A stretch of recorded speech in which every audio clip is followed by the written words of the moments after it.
Thank you. Good evening, everyone. Welcome to the council meeting today, July 9th, here at 7:30. If I could ask, please, everybody to stand up and join us in the pledge. I pledge allegiance to the flag of the United States of America and to the republic for which it stands, one nation, under God, indivisible, with liberty and justice for all. Thank you. Dale, please. Council President Haley. Here. Council Vice President Collins. Here. Councilman DeCruz. Here. Councilwoman Gledhill. Here. Councilman Bailey. Here. All members present. Thank you. Before we begin to go on here on the agenda, I would just ask anybody here, make sure your microphones are on, and when you come to the podium, please speak clearly. Same with the side table. I've had a few emails or some complaints that sometimes it's difficult to hear people when you're watching at home, so that's real important.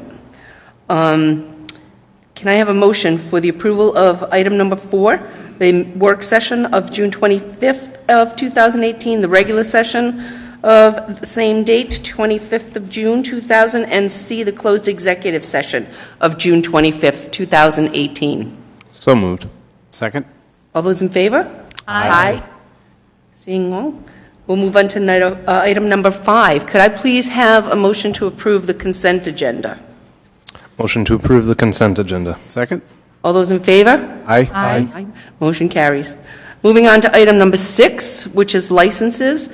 A is a resolution granting a Class F1 19-hour beverage license to Monsignor Clark School for the Taste of the Sea event to be held on September 15th of 2018 from 6 to 10 p.m. on the back lawn at Monsignor Clark School located on Tower Hill Road.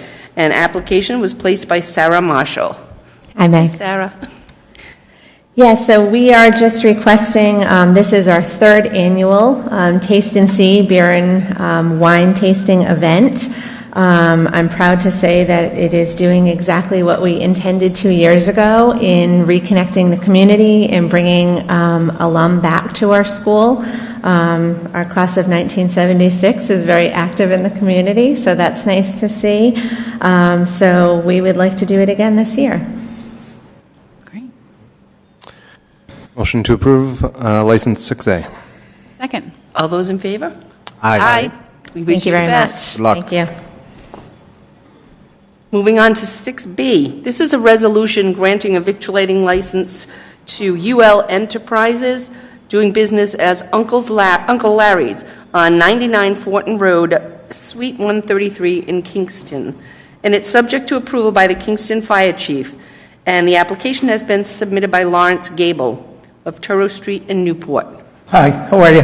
I'm Uncle Larry. Hi, Uncle Larry. Hi, Uncle We're Larry. gonna have a little snack bar at the at Fortin Road. It's the building with the clock tower, and we're just basically going to have some snacks. There's not going to be any fryer laters or anything like that. We're going to reheat things with a convection oven, and find some good healthy food for the students at URI. What are your hours going to be? I'm sorry. The hours of operation? Sorry. Your hours of operation? I'm sorry. We're going to open at probably 11 to 8 or 9 during the week, and then later, I have to kind of check it out, but they say they're open till 2 in the morning on the weekends. I don't know if I can stay awake that long. But, so say 10 or 11 on the weekends. Motion to approve item 6B. Second. All those in favor? Aye. Good luck. Thank you. And moving on to C, this is a resolution granting a miscellaneous permit to use the municipal parking lot located here on Main Street for a classic car show at the River Fire event on Thursday. I believe a point of clarification is July 12th, not the 19th of this year, from noon till 10 p.m. By the Wakefield Village Association, subject to the execution of a hold harmless agreement indemnifying the town in issuance of a certificate of insurance naming the town as an additional insured for this event, and approved by the town's Traffic, Transportation, and Review Committee. Application by Kenneth Burke, Event Coordinator. Thank you, Madam President. Kenny Burke, here on behalf of Wakefield Village Association. I did present this request to the town's Traffic Transportation Review Committee, and yes, Town Manager, thank you for clarifying. I did put in inaccurately in the application on the 19th. It is this Thursday, the 12th. What we simply wanted to do is piggyback on the existing River Fire event every Thursday evening and just come up with a theme. And this particular night, what we wanted to do is invite folks with classic cars to come to Main Street. And a point of clarification, the resolution says a classic car show. I've been told that it's not a show, it's actually a cruise night, so people can come and go as they'd like. It's a free event, it's not moderated, we're not collecting any money. But I felt it was important to come to the town, ask their permission, talk to the police chief, DPW, planning, and they have asked that we consider some additional modifications to the agreement. We were proposing to put some traffic cones in a handful of parking spaces, about 25 of them out in the Bell Block parking lot. They've cut that back to 20 spaces, and they've actually asked that I wait until about 4 o'clock in the evening. The idea is that we would put cones at the front of about 20 spaces, and anybody with a classic car that would otherwise be coming into Wakefield would just move the cone, park, and just enjoy the evening. And then at the end of the evening, somebody from the Wakefield Village Association would collect the cones and put them back to where the DPW dropped them off for us. So my initial thought was that people were going to register, but you said it's a cruise night, so it could be 5 to 10 cars or a lot more. That's correct. And to that point, what we figured we'd do is we would just try this. We're thinking that the space is limited out and back. If it is popular, we would come back to the Transportation Traffic Review Committee and perhaps look for another venue. But I think it's appropriate for this evening, just a low-key opportunity for folks to come show their cars. And how does someone that has a collectible car or an antique find out about it? How to participate, et cetera, hours? Yeah, we're really low-key, Councilman, so we're just advertising on Facebook. I have reached out to a handful of, they refer to themselves as motorheads, let them know about the event, and we've got some feedback, no pun intended, through Facebook. People are starting to pick up on it, so I think you're going to have locals with their cars come out to the event, and that's really the intention, just to have a little more display going on while we're having a River Fire event. Ken, is there any, I imagine most of the merchants that are nearby are members of WVA, but is there any pushback from any of the merchants because you're taking some parking? Yeah, thanks, Councilman. We did, at the request of the Traffic Transportation Review Committee, go out and talk to some of the more prominent businesses in the area. Kenny Tetzer earlier today talked to Dennis Bell. He's okay with the event. I've talked to Mr. Sheldon. Mary Murphy's, curiously enough, is closed this week, so they're not going to have any impact. Kenny's also talked to some of the representatives from the Contemporary Theater. I know Chris is out this week. I think he's still hiking. So we've talked and made sure that they're okay with an event of this scale. Thank you. You're welcome. And if I may, the Traffic and Transportation Review Committee viewed this as a one-time license. The date didn't matter. The 19th or the 20th was not or the 19th versus the 12th was not a condition. So this is fine by the committee. There's nothing about this other than the conditions that were discussed during the review and the notion that this is just the one event with the expectation that they'll come back if it's successful, and we'll see how we grow and learn from this. Good. Motion to approve item 6C for July 12th. Second. All those in favor? Aye. Good luck. Thank you. Motion carries. Moving on to item number 7. This is a public hearing relative to filing a community development block grant for disaster recovery application proposed by Looking Upwards for an emergency generator at 449 Waits Corner Road for the purposes of reviewing the application and obtaining citizens' views on the same. Hello, I'm Alice Buckley. I'm here from Washington County Community Development Corporation. No one from Looking Upward was able to be here. Can you hear me okay? Yes. So I'm here to represent their application. Back in March, the Office of Housing and Community Development made it known that they still had $320,000 left in the Community Development Block Grant Disaster Recovery money. And this money was to be used in Washington and Newport counties for areas that may have been impacted by the hurricanes Sandy, Irene, Nemo, and collectively going forward for the weather changes that are going on. So Looking Upwards is a nonprofit that operates a group home on Waits Corner Road in West Kingstown. They are applying for money to purchase an emergency generator with this money. Because of the storms and when they lose power, they have to vacate the operation there because they can't have water or septic, and when they lose power, they have to move their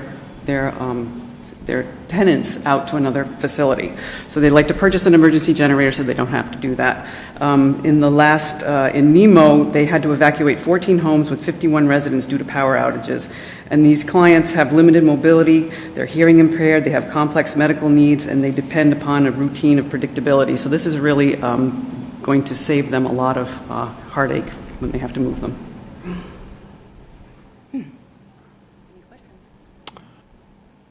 No. Anybody else like to come up to speak from the public?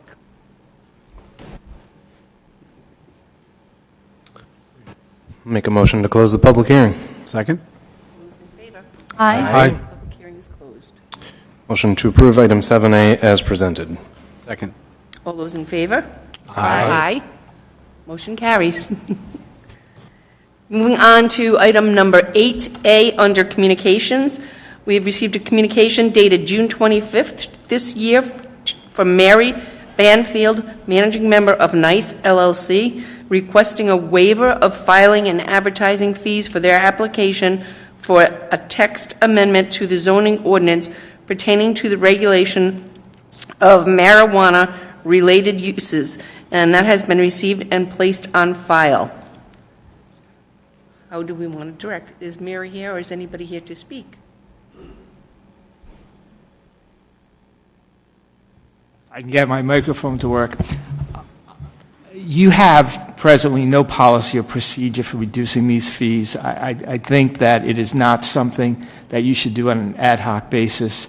If in the future you want to consider that, there should be a set of criteria. Maybe is it a charitable organization? Is it? So my advice to you as solicitor would be to deny this request. I'll make a motion to place communication 8A on file. Second. All those in favor? Aye. All approved? This will be placed on file. Communications 8B is a letter dated June 26 from Diane McHugh submitting her resignation from the Library Board of Trustees effective September. I know I would just ask, she's been doing this for a long time, Dale, a thank you letter to her for her service and time. I'll make a motion that we accept Diane McHugh's resignation letter and send a letter of thanks. Second. All those in favor? Aye. Motion carries. Moving on to item number 9, comments from interested citizens. Anybody who is wishing to come up to speak at the podium tonight, please state your name for the record.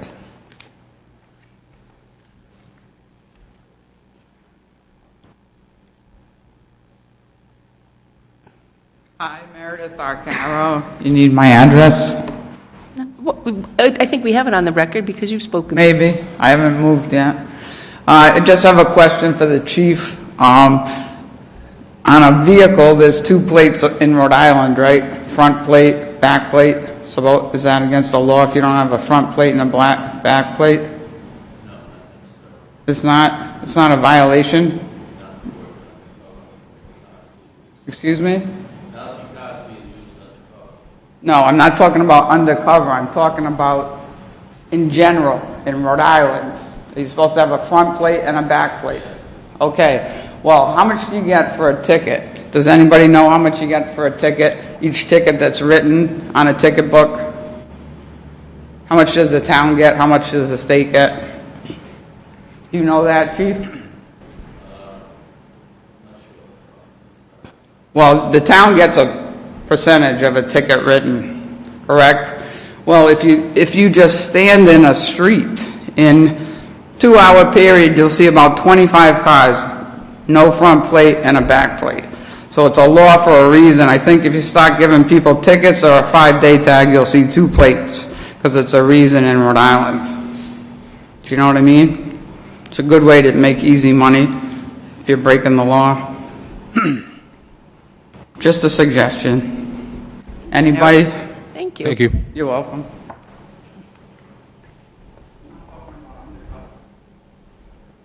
Anybody else? Okay.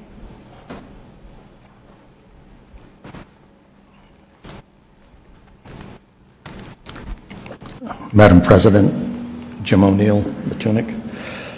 I'm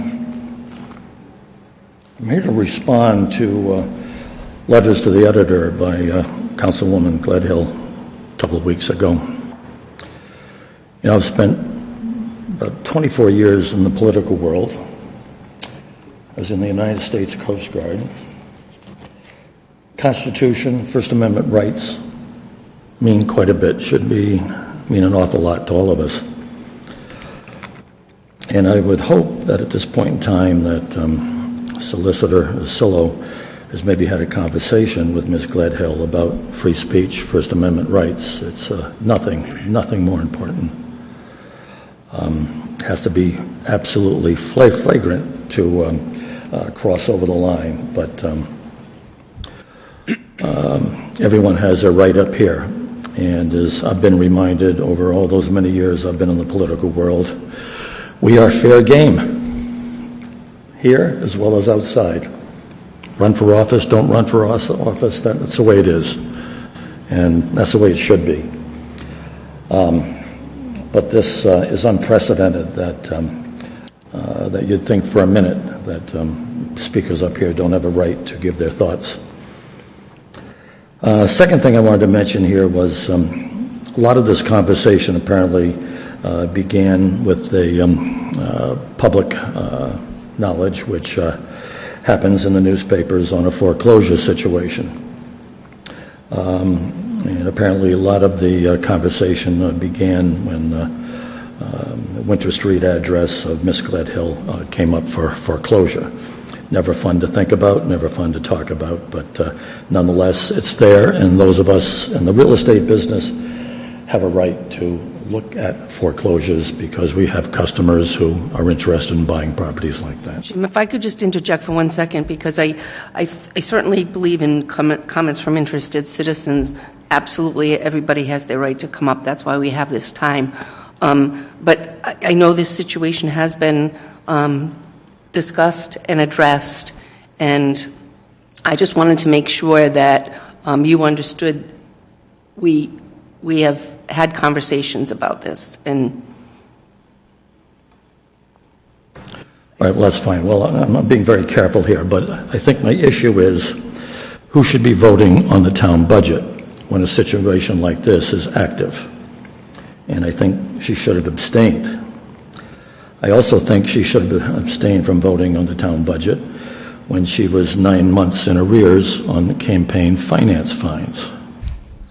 We're asking the taxpayers out here to cough up their funds, cough them up now, and you added 3% to it. That's only reasonable. She should have abstained from voting on any budget. And going back even to 2016-17, when she first elected, she voted on the budget.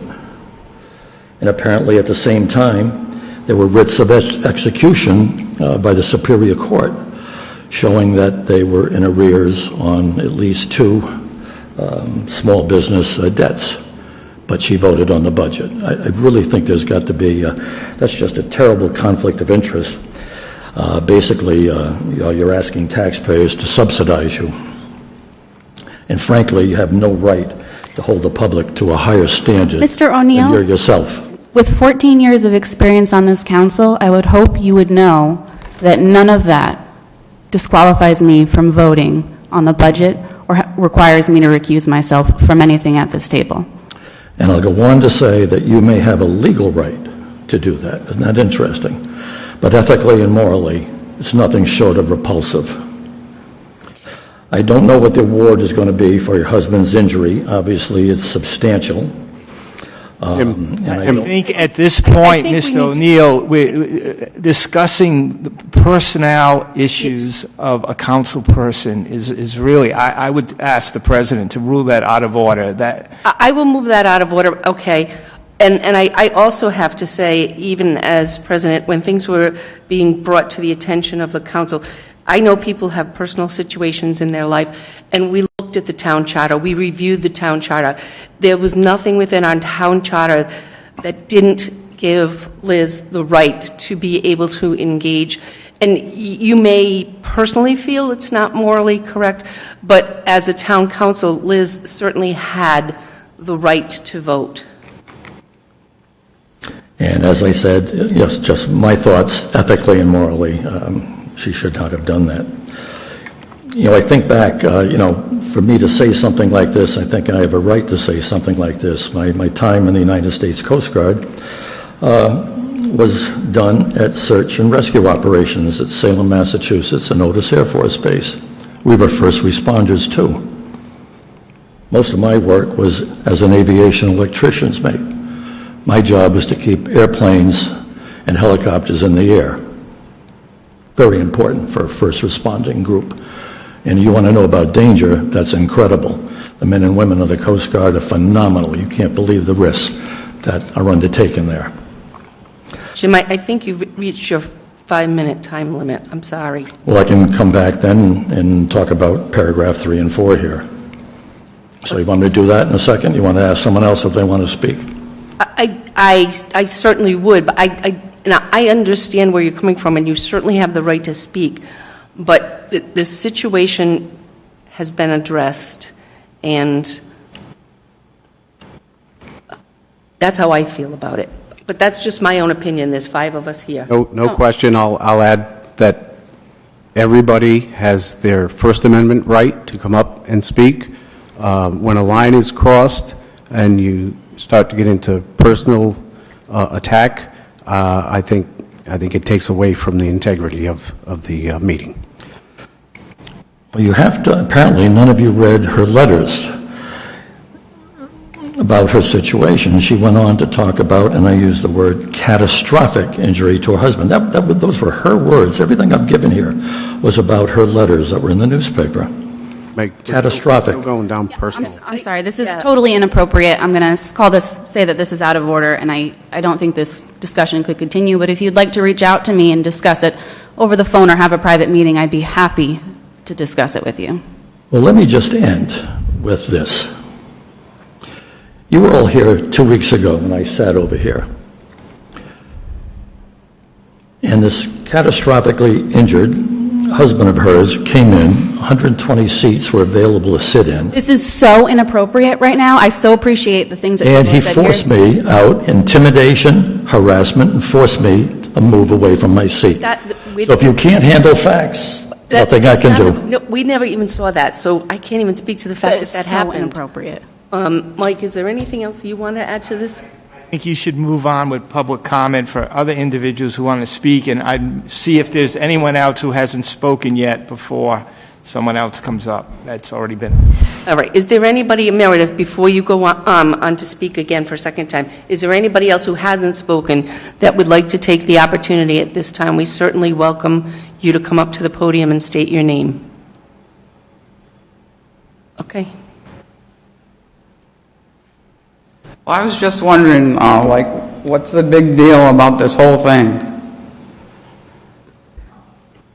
I would not respond to that. Okay. No, I'm just saying, what is it?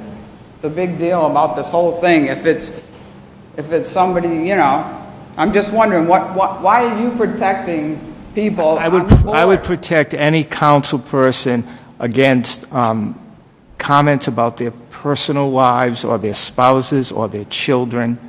It is just not appropriate. Just in general? In general, yeah, in general. In general, so you're protecting these people here? It's not a What about question. townspeople? Are you going to protect them? I'm just wondering, say if I owe tax money and something happens to me, you're going to charge me interest on something. So why should I pay interest?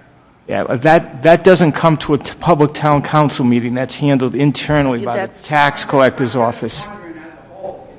So, Madam President, if I may, there have been a number of conversations over the course, or public comments over the course of the last several meetings, at which comments tended to, some came up to the line and some probably exceeded that line, tended to disrupt the meeting, tended to cause disharmony in the room, which is not conducive to a public town council meeting.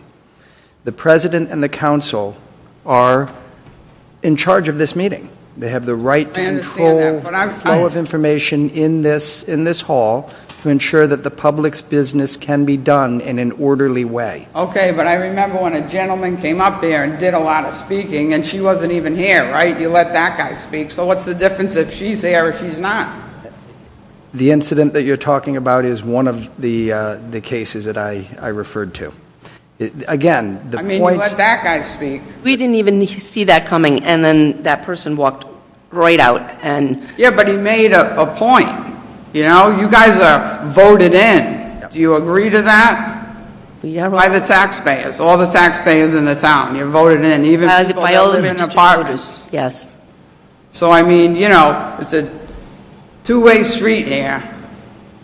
So if you think you want them to protect you, hey, but you shouldn't do certain things in general, morally, you know? Thank you, Meredith. You're welcome.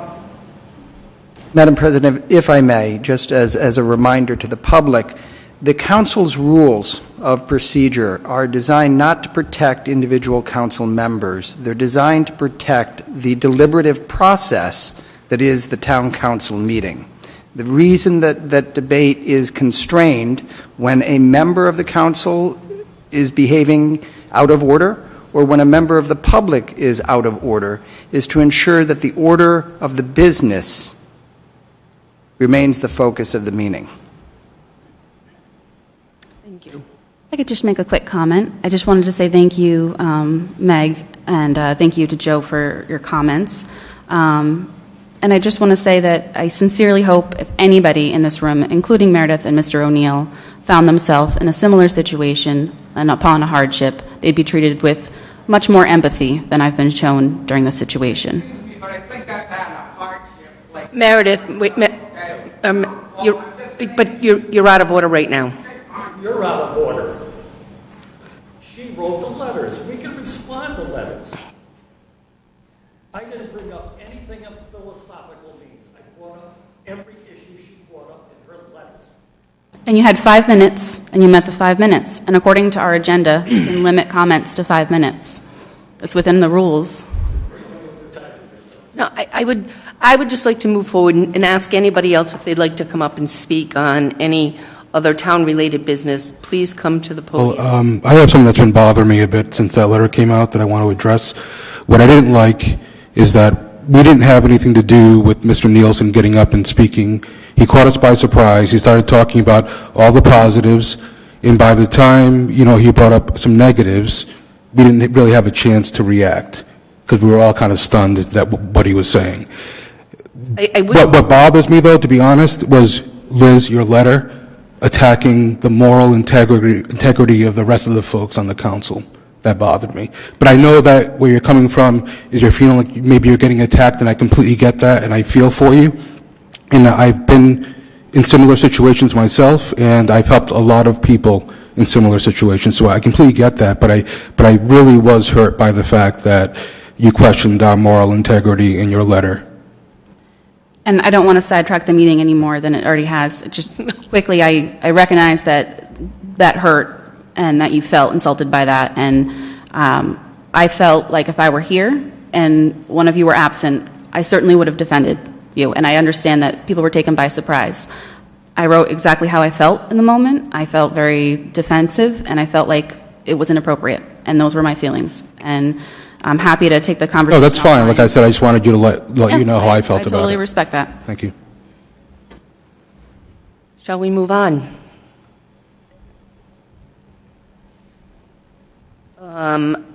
I guess it's time to move on to item number 11, and the floor is yours, Rob. Town Manager's Report. The flag report for the week. Let's pull it up here. Actually, it's a pretty good week. I think it is a good week in some ways because we're just starting off a budget year, so we're in pretty good shape on the budget. We haven't had time to get into deficit anywhere or into places where deficit threatens. Big notable items, tax bills are being sent out this week. They started going out last week, so the assessor's office is always sort of aware and concerned about customer satisfaction and perceptions around the arrival of tax bills. We do have an issue that the council may or may not be aware of. There is a notice of violation that was issued down at the Matunic Surf, which is a couple of trailers that have been set up down on the parking lot adjacent to the Matunic Pizza, The Matunic Pizza, I guess. Pie Company. The Pizza Pie Company, exactly. Those trailer units were being used as retail space. The owner has been informed of what has to happen in order to make that space usable for a commercial space, and that issue, for the moment, is resolved. We received notification with regard to the Building and Zoning Department that the application for our electric vehicle reimbursable grant was approved, so the funding is sitting, waiting for us to make the purchase. We are working with finance to get a bid out on, or to at least find the right procurement mechanism, whether that's actually going out to bid or using the state master purchasing agreement is a question that we're resolving. But that purchase should be underway very quickly, and charging stations are going to be off of the master purchasing agreement. That's not a that was question. approved as well. That's correct. That's correct. Viewpoint implementation and e-permitting across multiple departments was successfully launched last week. We've had some reports, particularly from the building department, that there's some issues with permits that were issued before we went live with the statewide view permit program, but it seems to be an issue that will work its way out as we work through, and it's about 30 pre-existing permits, so it's just a matter of sort of letting those work through the system. We continue to have staffing issues at the emergency management services, but that is getting better. The position, paramedic position, was advertised, and tests will be conducted this week, Wednesday. So we're getting toward a resolution of the staffing issue over at EMS. IT continues to have staffing issues, mostly because it's a small shop and it is summer, so we've got a lot of vacation time and comp time and stuff like that challenging folks.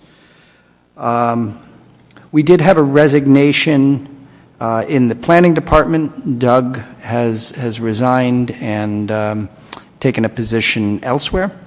And we had a resignation in the senior services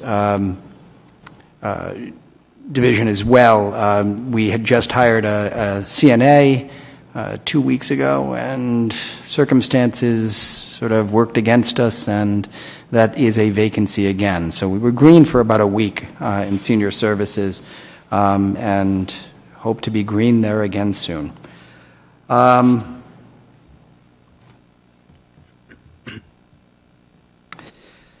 The police department's biggest issue in this reporting period is speeding complaints. We're seeing a lot more traffic as folks come down for the summer, and we've seen speeding complaints across town. We've also had a major issue, which the chief informs me is beginning to work itself out down on Succotash, back up from the state beach. Would love to be able to resolve that issue, but when the state is issuing permits at the gate, it creates a backup, and that just begins to create chaos.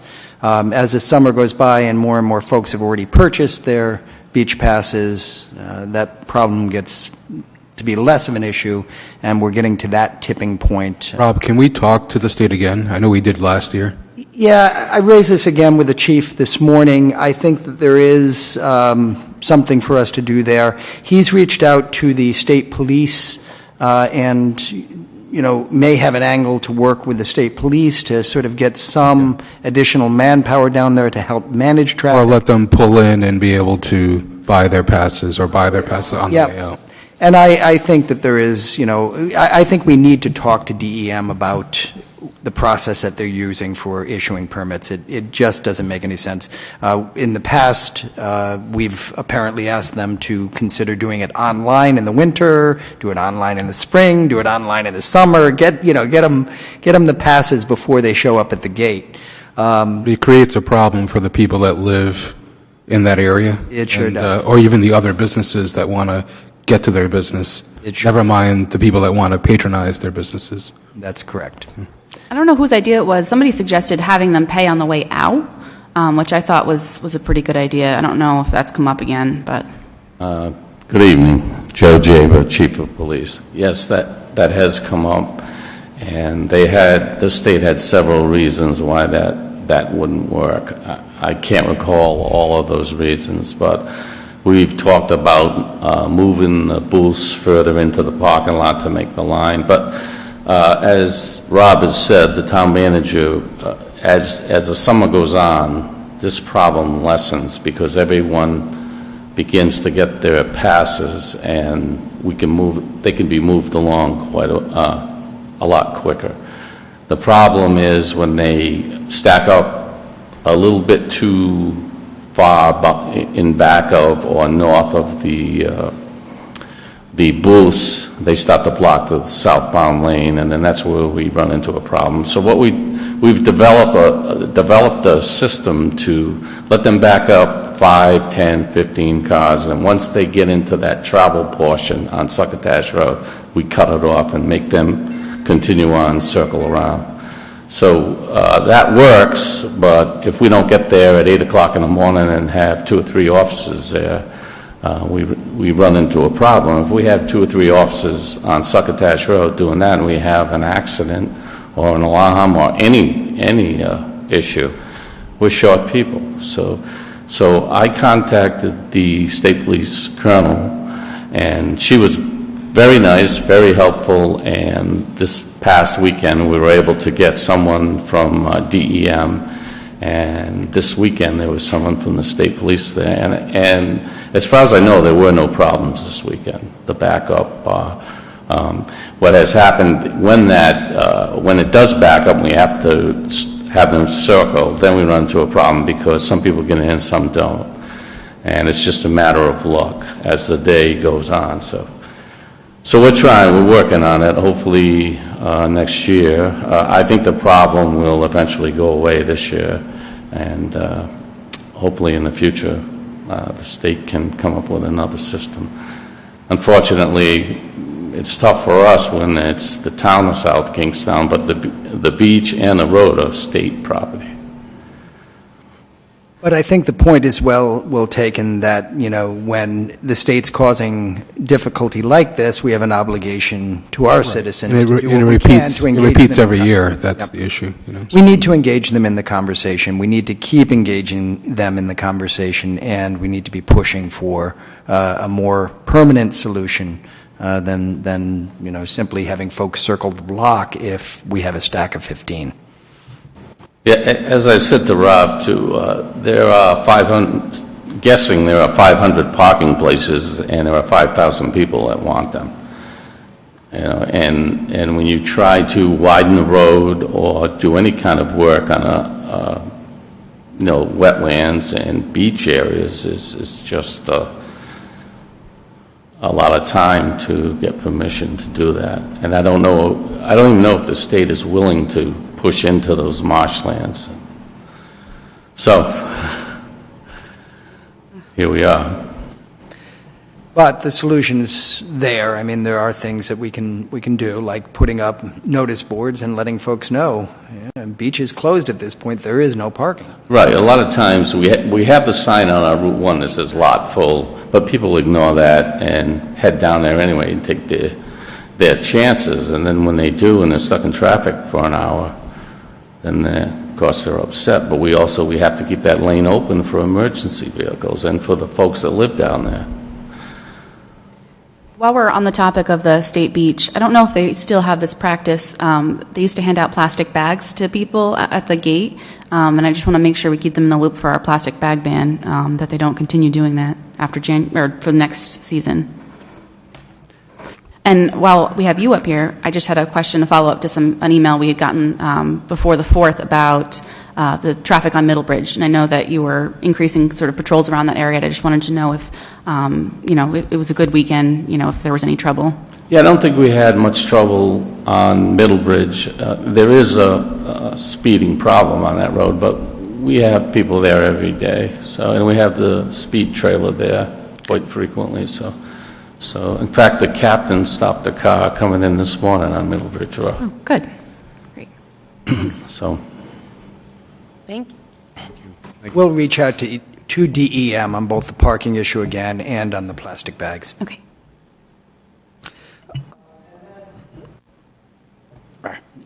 Sort of the big item, which is sort of invisible on the report, but sort of the major item in terms of legal issues that has sort of come our way is the Supreme Court of the United States issued a decision in Janus versus AFSCME. Is it AFSCME? AFSCME. A decision that changes the relationship between public employers and public employees who don't want to join public unions. And that decision has had some significant impacts across the country, and it's one that we're in the process of analyzing.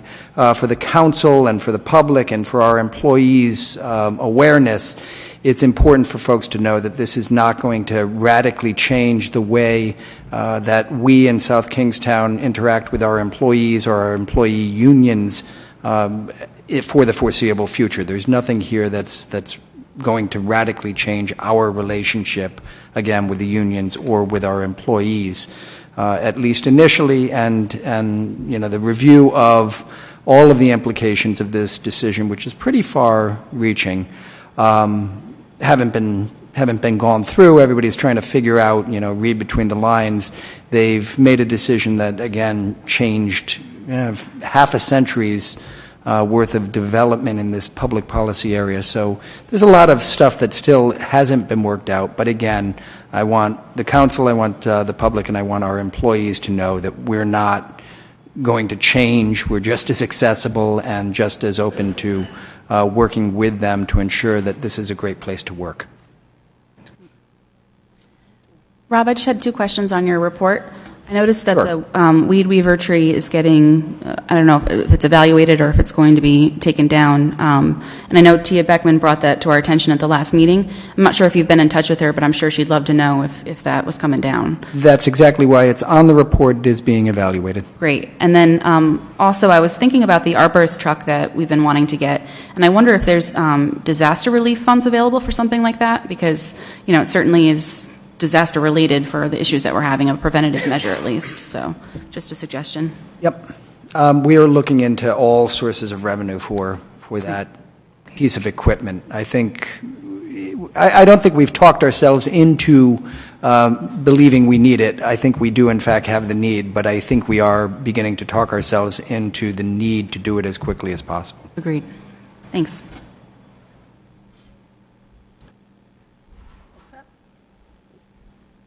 Now, moving on to our town solicitor's report. Nothing new to report on Matunic. And other than that, unless there are questions, I'm all set. Thank you. Appointments. Moving on to item 13A. There's a few. I'll make a resolution to appoint Jeff Marchant back to the Affordable Housing Collaborative. Second. All those in favor? Aye. Any oppositions, abstentions? Seeing none, motion carries. And then resolution to reappoint David Flanders to the Conservation Commission. I'll second that. Wow. All those in favor?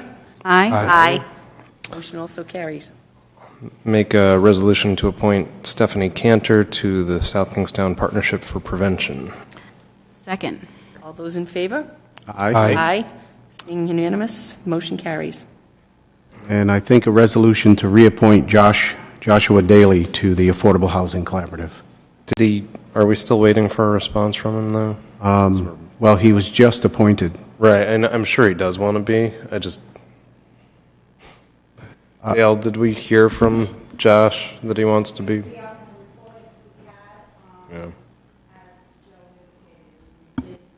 We just did it.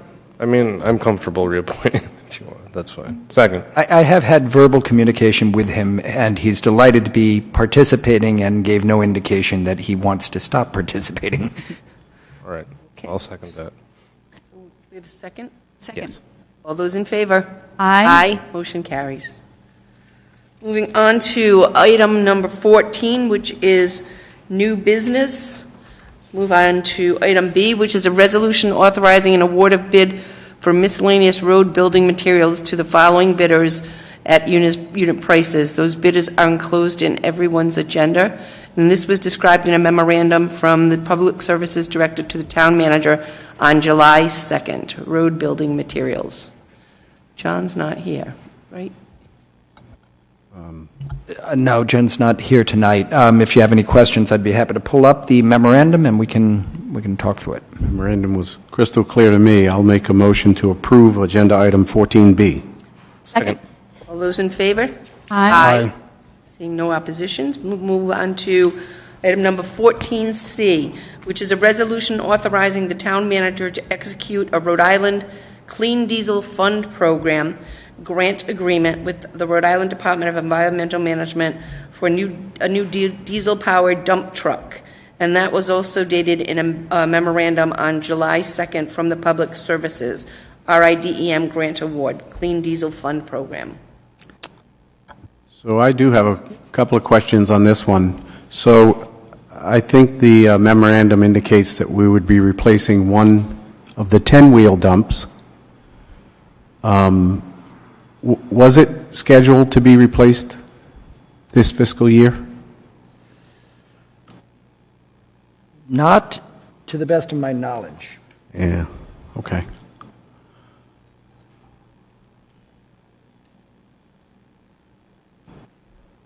Because I don't think the grant covers the entire cost. The grant should cover not quite everything. I think that you're correct. It indicates that you have to destroy the old vehicle, so there's no trade-in value. That is correct. Yeah.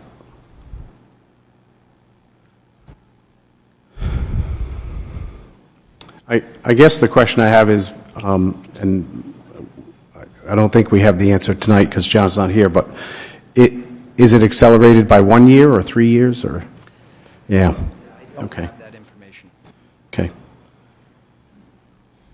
Is this something that we do not have to make a motion on tonight, but we can follow up? I think this can be put off until the next meeting without, let me just, I wouldn't want to jeopardize the grant either. So. yeah, let's just pull it up while we've got it here.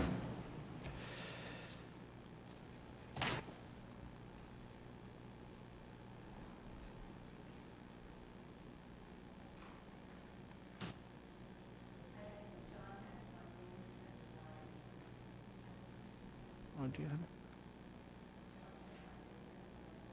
Come on up.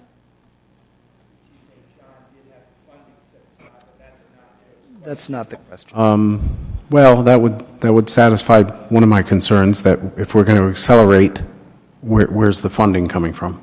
If we're going to accelerate a purchase, I should learn how to finish my sentences. Right. So that would be, that what Colleen is indicating is consistent with John's practice. It's consistent with Tricia's practice. Whenever they anticipate that they're going to have a shortfall on a grant, they make sure that they've got funds sufficient set aside so that we're not running into a deficit situation or pulling funds from another essential function. So I think Colleen's point is correct that the funding is available. Right. That's not the same, again, that doesn't answer your question. Yeah, it doesn't answer all of it, and I'm not, frankly, that uncomfortable. I trust that staff isn't going to, spend $200,000 just because 60 is available if it weren't a smart purchase. So I'm comfortable with it. I will say I don't see anything in the grant agreement that requires us to act on this before the end of July. If July 27th or July 29th, I think. Yeah, I'm comfortable with it. Motion to approve item 14C is presented. Second. All those in favor? Aye. Aye. Any oppositions or abstentions? Seeing none, motion carries. 14D is a resolution authorizing an award of bid for drainage, concrete curb, retaining wall materials to the following list of bidders, which again is in your agenda. And it's again further described in a memorandum dated July 3rd from the Public Services Director. Bid recommendation, drainage, concrete curb, retaining wall materials. Motion to approve agenda item 14D. Second. All those in favor? Aye. Aye. Motion carries. E is a resolution authorizing an award of bid to East Coast Seal Coating, located in Massachusetts, for crack repair and resurfacing of the tennis courts at Old Mountain Field and Curtis Corner playfields in accordance with the bid specifications, not to exceed amount of $39,985, including a $4,000 contingency. And this was described in a memorandum from our Leisure Services Director dated July 3rd, bid recommendation, tennis courts, crack repair and resurfacing. Go ahead. Nothing particularly unusual about this. We have our courts, basketball, tennis, on our capital pay-as-you-go program. It happens to be Old Mountain Field and Curtis Corner for exactly what it says in the memo, crack sealing and resurfacing, if there are any questions. Terry, I just have one question. So the resurfacing, is it a complete new top layer, or do they crack seal and then seal coat? They crack seal and seal coat. It's a particular kind of paint that's used on the court surface. Great. Thank you. You're welcome. And Terry, while we have you here, great job at the 4th. It was amazing. Oh, thank you. It was a great day. A lot of teamwork, a lot of effort went into it by many, many people. And it was a hot day, too. You guys did great. It was hot that day. Didn't rain. No rain. Wow, thank you. Motion to approve item 14E. Second. All those in favor? Aye. Aye. Motion carries. F is a resolution authorizing an award of bid to the Southern Ionics Company for sodium bisulfate at a unit bid price of $1.32 per gallon, and that's detailed in a memorandum dated July 3rd from the Public Services Director, wastewater chemicals. I think we can combine 14F, G, and H. They're all wastewater chemicals. I'd make a motion. Second. You read my mind, Joe. Motion, all those in favor? Aye. Any oppositions, abstentions? Motion carries. Do I have a motion to adjourn? So moved. And the time is 8:24. It was a quick meeting today. What do you say? I said it was